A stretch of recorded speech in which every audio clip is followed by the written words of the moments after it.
We survey CEOs, police officers, truck drivers, cooks, engineers. If people are working, we've surveyed them. And what we know in terms of their happiness, workers all want the same things.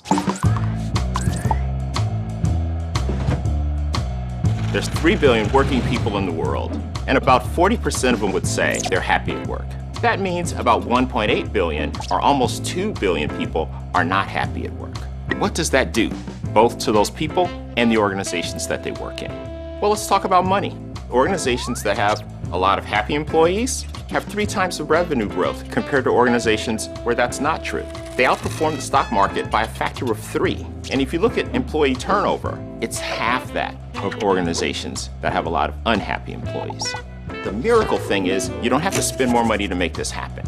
It's not about ping pong tables and massages and pet walking. It's not about the perks. It's all about how they're treated by their leaders and by the people that they work with. So, I'd like to share a few ideas that create happy employees. Idea number 1. In organizations where employees are happy, what you find is 2 things are present: trust and respect. Leaders often say, we trust our employees, we empower our employees, and then when an employee needs a laptop, and this is a true example, 15 people have to approve that laptop. So for the employee, all the words are right, but 15 levels of approval for a $1,500 laptop? You've actually spent more money than the laptop on the approval, and the employee feels maybe they're really not trusted. So what can an organization do to have a high level of trust? The first organization that comes to mind is Four Seasons. They have magnificent properties all around the world, and their employees are told, do whatever you think is right when servicing the customer. To hand that trust to your employees, to do whatever they think is right, makes the employees feel great. And this is why they're known for delivering some of the best service in the world. Idea number 2, fairness. The thing that erodes trust in an organization faster than anything else is when employees feel that they're being treated unfairly.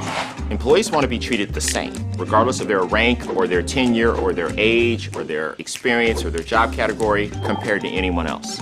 When I think about great organizations who get fairness right, the first organization that comes to mind is Salesforce. They found that men and women working in the same job with the same level of proficiency were making different amounts of money.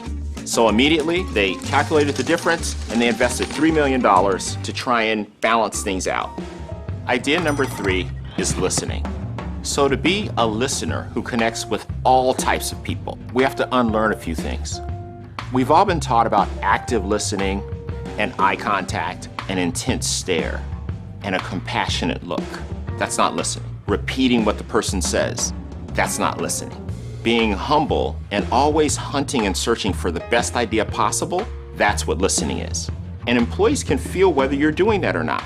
They want to know when they talk to you and share an idea, did you consider it when you made a decision? The one thing that everybody appreciates and wants when they're speaking is to know that what they say matters so much, you might actually change your mind.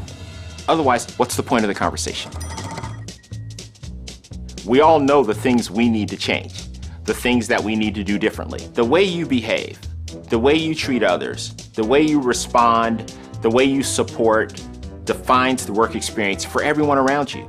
Changing to be a better person, the world is littered with those failures. But changing because there's something you believe in, some purpose that you have, where you're willing to risk almost everything because it's so important to you. That's the reason to change. If it's not, you should probably find a different place to work.